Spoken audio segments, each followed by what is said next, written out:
एक ने शतरंज की बिसात पर देश का नाम रोशन किया, दूसरे ने लोहे की बेंच पर भारत को दिलाया गोल्ड मेडल। एक नागपुर का लाल और दूसरी लाडली बिटिया, दोनों ने तिरंगा ऊंचा किया, लेकिन एक का हुआ जोरदार स्वागत और दूसरा लौटा खामोशी में। क्या हमारे देश में सम्मान की भी कैटेगरी है? देखिए एक सच्ची भावुक कहानी, सिर्फ खबर 24 एक्सप्रेस पर। नागपुर की धरती वाकई धरती है। यही वह जमीन है जहां एक और दिव्या देशमुख जैसी बेटी जन्मी, जिसने शतरंज में विश्व चैंपियन बनकर न केवल नागपुर का बल्कि पूरे महाराष्ट्र और भारत का नाम विश्व पटल पर रोशन किया। और दूसरी ओर अमोल डी वाल्के जैसे सच्चे योद्धा हैं, जिन्होंने तमाम शारीरिक चुनौतियों को पार करते हुए वर्ल्ड स्ट्रॉन्ग मैन का खिताब जीतकर भारत के लिए स्वर्ण पदक हासिल किया। दोनों ही नाम गर्व के, सम्मान के, प्रेरणा के हैं, लेकिन फिर फर्क क्यों? जब दिव्या देशमुख भारत लौटती है तो एयरपोर्ट से लेकर सोशल मीडिया तक उनका भव्य स्वागत होता है।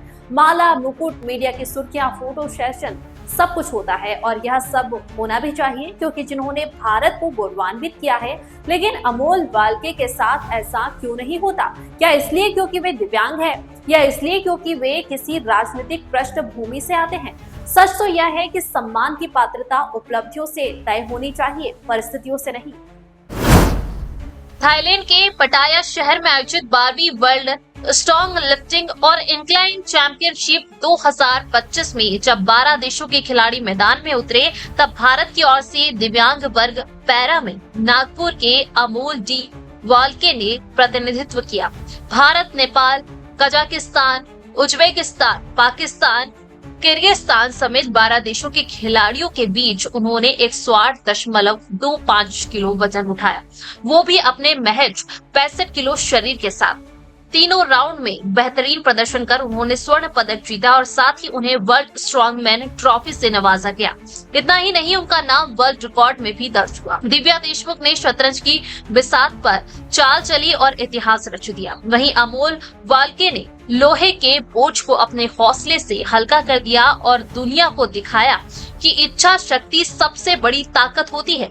दोनों ने ही भारत का तिरंगा विश्व मंच पर ऊंचा किया है, तो फिर दोनों को बराबरी का सम्मान क्यों नहीं? यह सिर्फ एक सवाल नहीं, एक आईना है। हमारी यह खबर सिर्फ एक तुलना नहीं, एक सोच को झकझोरने की कोशिश है। हम उन नायकों को पहचाने जो शोर में नहीं, संघर्ष में चमकते हैं। दिव्या को जो प्यार और सराहना मिल रही है वो होनी भी चाहिए, क्योंकि भारत की बिटिया ने काम ही ऐसा किया है। लेकिन अमोल वाल्के भी सम्मान के हकदार हैं, क्योंकि सम्मान का कोई क्लासिफिकेशन नहीं होता, जीत की कोई सीमा नहीं होती।